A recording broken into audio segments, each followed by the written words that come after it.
Soy Mix.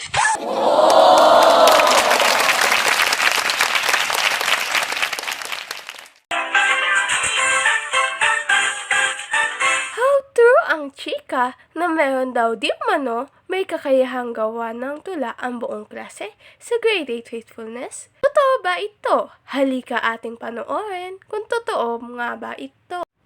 Narito ako sa inyong harapan upang ang buong klase ay aliwin sa subject na Filipino ay makapasaman din sa ilalim at gabay ni Ma'am Essie na guro natin.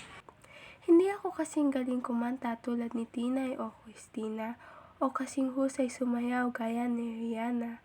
Sa paggawa naman ng isang tula, hindi ako pahuhuli kay Erickson Lagorta. Kaya uumpisahan ko sa ating school sa Dr. Alcantara National High School kung saan may mga umalis gayon din ay nagbabay gaya ni na Claire, Zairine at RJ Bayubay. Sa amin namang klase nandiyan sina Chloe at Stephanie. Sa pagandahan, hindi sila pahuhuli.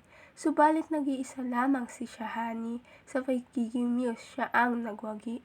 Ang Vice President naming si Ishan, tahimik man pero may aking katalinuhan. Gayon din si Christine Love na aking kaibigan. Sa gitna ng problema, hindi ka iiwanan. Si Jaylin, sa aming klase siya ang sekretarya. Sa attendance sheet niya, di perfect si Jenica. Habang ang bakasyonistang si Althea, sa ibang bansa lagi ang punta. Sa larangan ng paghuguhit, hanga ako kina Samantha. Ang kanyang mga gawa ay kaaya-aya sa mata. Kapag naman si Jim ang iyong pagagawin, ang maliliit na detalye ay kapansin-pansin. Kay Joel Vivas, wala nang tatalo. Sa balagtasan, siya na ang panalo. Nandiyan din si Francis o Kuya Toto. Sa barkadahan, laging suportado. Ito si Nicole at Angel, madalas mang mag-away. Sa aking tingin, sila'y magkaibigang tunay. Ang love team na Chrisriel o Cristel at Gabriel, sa aking balagay, sa pangalan pa lang, ay talaga namang bagay na bagay. Iglot naman ang naisitawag sa kanya. Iyon ay walang iba, kundi si Mary Joyce Laksamana. Sa pagman ng ML, si Janus ang aming bida.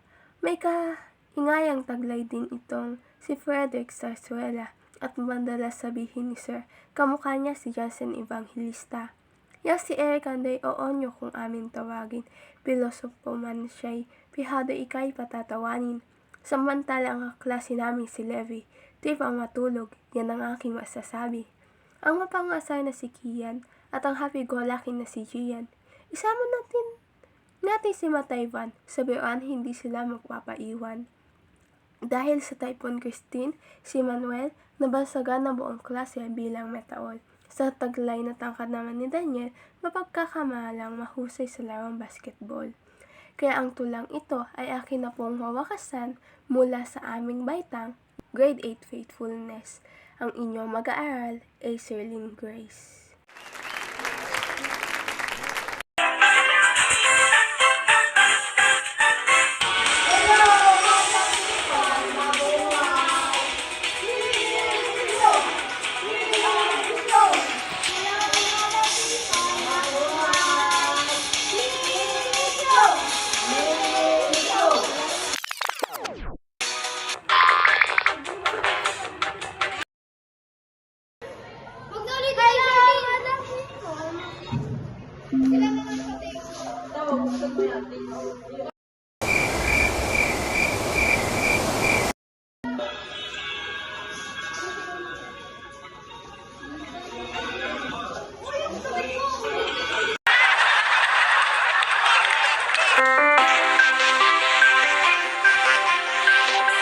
Ang variety show ay isang uri ng palabas sa telebisyon o entablado na naglalaman ng iba't ibang uri ng entertainment. Ito ay nagpapakita ng iba't ibang performances tulad ng mga musical numbers, comedy skits, magic tricks, dance routines at iba pang mga pampalibang na segment. Ang layon nito ay magbigay ng iba't ibang kasiyahan at aliwin ang mga manonood sa pamamagitan ng pagpapakita ng iba't ibang talento at entertainment. Ito ay karaniwang ginagamit sa mga network o istasyon bilang isang regular na palabas na may iba't ibang segment at mga guest artist. Hanggang sa muli, ito po ang inyong lingkod mula sa ikatlong pangkat.